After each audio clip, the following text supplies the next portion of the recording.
मंत्री रविंद्र जायसवाल ने सरकार द्वारा वक्फ बोर्ड संशोधन बिल को लेकर वाराणसी सिगरा स्थित गुलाबबाग स्थित भारतीय जनता पार्टी कार्यालय पर प्रेस वार्ता किया। इस दौरान राज्य मंत्री स्वतंत्र प्रभार रविंद्र जायसवाल ने मीडिया को संबोधित करते हुए और वक्फ बिल को लेकर बयान किया कि कुछ लोग वक्फ बोर्ड संशोधन बिल को लेकर विरोध जता रहे हैं, जबकि सरकार इसमें सभी के हितों का ध्यान में रखा है। इसको लेकर किसी भी व्यक्ति को कोई प्रॉब्लम नहीं होनी चाहिए।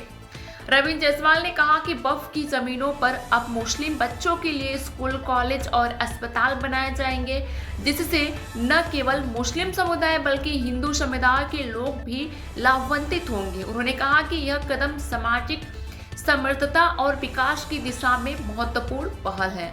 उन्होंने कांग्रेस पार्टी पर भी निशाना साधते हुए कहा कि वक्फ से जुड़ा कानून कांग्रेस सरकार के समय बना था, जिससे वर्तमान भाजपा सरकार ने संशोधित किया है। उन्होंने कहा कि हमारी सरकार सबका साथ, सबका विकास और सबका विश्वास की नीति पर काम कर रही है। बिल के 2025 के संशोधन के बाद समान आदमी के साथ साथ सरकारी संपत्ति की रक्षा होगी।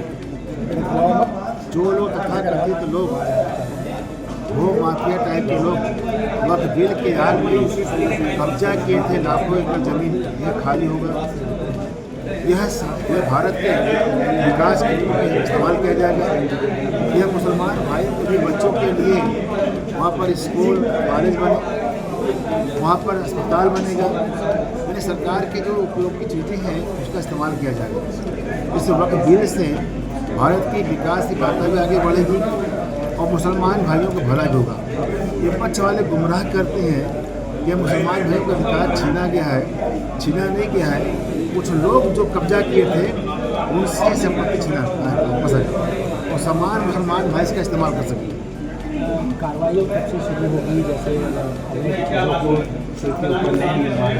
क्या होता था कि बिल इतनी संविधान से हट के इसको बनाया गया था, इसके कारण निमौली कोई भी आदमी कहीं पर 4 दिन नमाज पढ़ लिया तो कहा कि ये हमारे इस्लाम धर्म के प्रचार में काम आता है, इसलिए ये वक्फ संपत्ति मान नहीं चाहिए। तब ऐसी स्थिति में अब क्या होगा, कानून की बात अगर कहीं कहते हैं कि मेरा है तो उसकी एग्जामिन की जाएगी, परीक्षण की जाएगी, जाँच की जाएगी, उसके बाद कर सकते हैं। डाटा भी अभी जो डाटा है वो राजस्व पर सर्च कर रहे हैं और बनारस के अंदर 400 के आसपास बताया जा रहा है, लेकिन ये डाटा कंफर्म नहीं है जब तक कि राजस्व विभाग दोनों सदनों में दोनों सदनों में वक्फ बोर्ड का बिल पास हो गया। उसके बाद भी 17 याचिकाएं सुप्रीम कोर्ट में पड़ी हैं। क्या देख रहे हैं? उसके लिए भी कहा जा रहा है कि जब सदन पास कर दिया गया है। संविधान में 3 पार्ट है, विधायिका, कार्यपालिका और न्यायपालिका।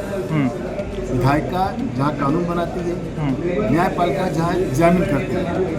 और हमारे संविधान में किसी का अधिकार न छीना जाए, ये है।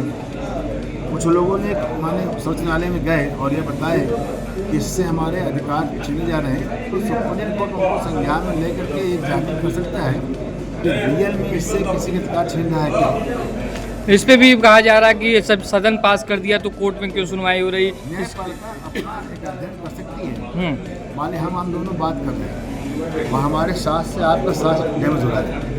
हमारे संविधान में लिखा हुआ है कि हम किसी के आदमी को डैमेज नहीं कर सकते जबकि हम पूरे पास खड़े हैं, साथ से हमारे आपस में टकरा रही है।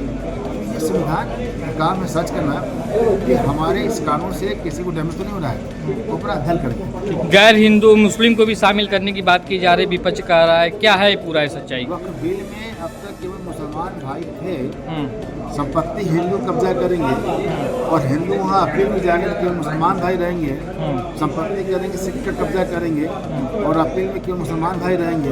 संपत्ति क्रिश्चियन कब्जा होगा तो केवल वक्फ बिल में मुसलमान भाई रहेंगे। सरकार ने इसलिए कानून बनाया है जिसमें हर समुदाय के लोग रहें, ताकि वह एक समुदाय विशेष के कारण से वह निवेदन न हो पाए।